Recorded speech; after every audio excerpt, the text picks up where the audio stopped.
Chapter म्हणलं example आहे. मागचा जो होता तो पण 6वा चॅप्टर म्हटला होता वाय एस आणि झेड एसचा. तर बघ याच्यामध्ये डिफरन्स थोडा वेगळा आहे.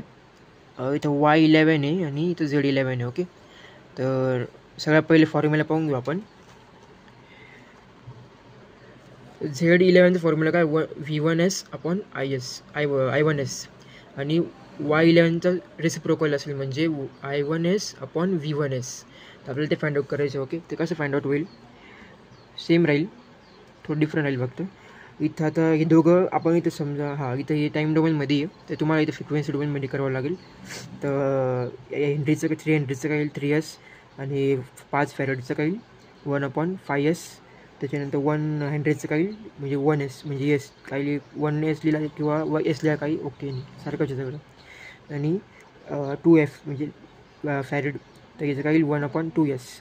तर हा एस आणि 1/2S ही आहे पॅरलमध्ये.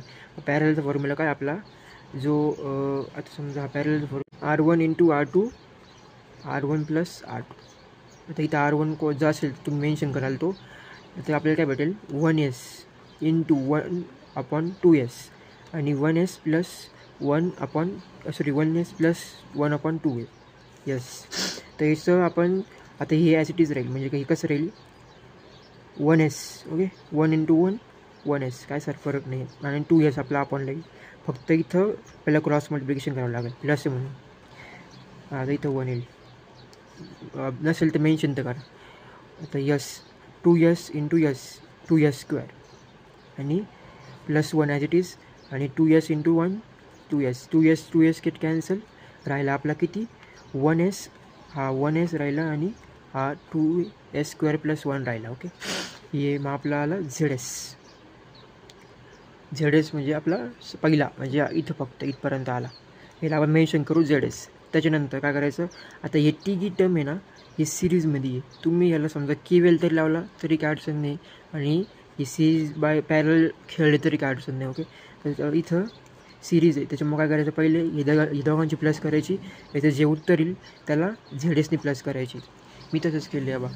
सगळ्यात पहिले 3S म्हणजे इंडक्टन्स आणि आपला कॅपॅसिटन्स जे आहे ते सिरीजमध्ये म्हणून 3S + 1/5S.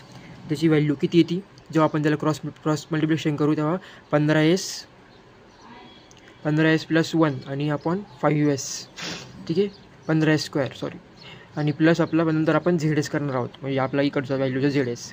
तर त्याच्यानंतर आपल्याला शेवटची व्हॅल्यू भेटेल. तर आपण जेव्हा इथं इंडक्टन्सची आणि कॅपॅसिटन्सची सिरीजमधली याचं क्रॉस मल्टिप्लिकेशन केल्यानंतर ही व्हॅल्यू भेटते आपल्याला 15S² + 1/5S. त्याच्यानंतर आपल्याला झेड प्लस ZS करायचं शेवटची व्हॅल्यूची. त्याच्यानंतर आपल्याला मग मेन भेटेल, तो भेटेल Y11 Z11. ठीक आहे, तर आपण आपलं ZSची व्हॅल्यू किती आहे आपण इथं काढली होती 2S² + 1 आहे. तर मग तिथं पुट करायची इथं आणि दोघांची क्रॉस मल्टिप्लिकेशन करायची. ते केल्यानंतर आपल्याला मग Z11ची व्हॅल्यू भेटते क्रॉस मल्टिप्लिकेशन केल्यानंतर. ठीक आहे, आता इथे मी क्रॉस मल्टिप्लिकेशन केली तर याचं उत्तर किती आलेलं आहे 30S4 + 22S² + 1 आणि 10S³ + 5S. ही आपलं V1S/I1S आहे. तर ते आपल्याला ही एक भेटलं पहिलं आपल्याला काय Z11 भेटला. तर Y11 काढायचं. Y11 काय आहे रेसिप्रोकल ऑफ Z11 म्हणजे I1S अपॉन V1S. तर मग याचं आता इथं काय लिहायचं फक्त I1S काय 10S³ + 5S आहे. फक्त याचं रेसिप्रोकल लिहायचं, हे उलटं पालटं लिहायचं फक्त, हे काही नाही. नेक्स्ट प्रॉब्लेम आहे तो सेम आहे. इथं Y11 काढायचं आपल्याला आणि इथं फक्त पोल्स आणि 0 पण काढायचे.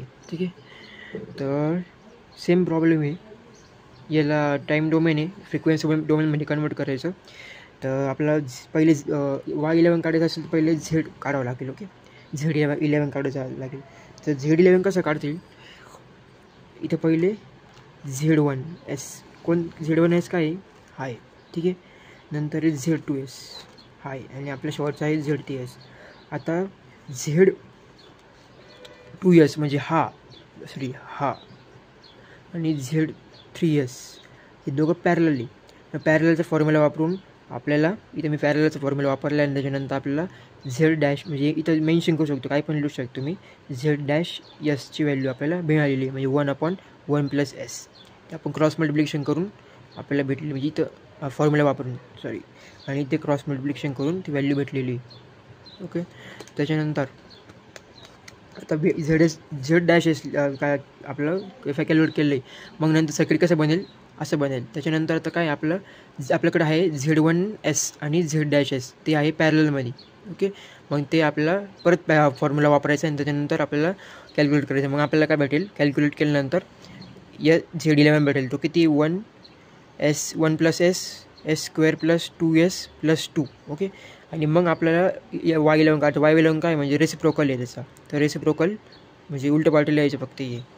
आता याच्यानंतर काय आपल्याला पोल्स आणि झिरो कॅल्क्युलेट करायचे. तर पोल्स म्हणजे हा जो खालचा आहे तो पोल्स आणि झिरो म्हणजे हा वरचा.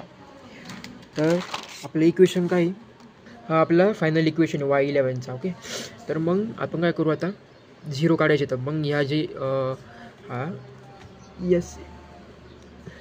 s² + 2s + 2 याचं रूट्स काढायचे इक्वेशनमध्ये. त्याचे रूट्स किती भेटेल आपल्याला, मग त्याचं रूट भेटेल -1. आता पोल्स आपला खालचा म्हणजे 1 + s. आता याचं किती पोल 1 + s समजा = 0 आहे, तर मग हा तिकडे गेल्यावर काय होईल, s = -1 होईल. ओके. मग आपल्याला दोघी जे पोल्स आणि झिरो आहे ते एकच सेम भेटेल, -1 आणि -1. ठीक आहे. तो पोल्स आणि झिरोबद्दलचा. तर हे इक्वेशन आहे आपलं. तर इथं पोल्स आणि झिरो कॅल्क्युलेट करायचं आहे. तर समजा आता इथं 0 आहे, तर इथे जे 10 आहे ना, याला काही फंडा नसतो, याचा घ्यायचाच नाही, हा कॉन्स्टंट आहे, हा kची व्हॅल्यू आहे. तर s + 2 आहे. आता याचं s + 2चं काय येईल, हा जेव्हा इथं 0 आहे समजा पहिलं स्टार्टिंगला, तर हा जेव्हा +2 तिकडे जाईल तेव्हा तो -2 होईल. म्हणजे आपला 0 किती आला पहिला, -2. आता त्याच्यानंतर 10चा काय फायदा नसल्याच्यामुळं इथं एकच इक्वेशन आहे, s + 2 म्हणजे आपला 0 किती येईल, फक्त 1, जो आहे -2. त्याच्यानंतर पोल किती आहे आपला, s = 0, म्हणजे एक 0 पोल आहे आणि s + 5 म्हणजे 5 तिकडे गेल्यावर -5 होईल.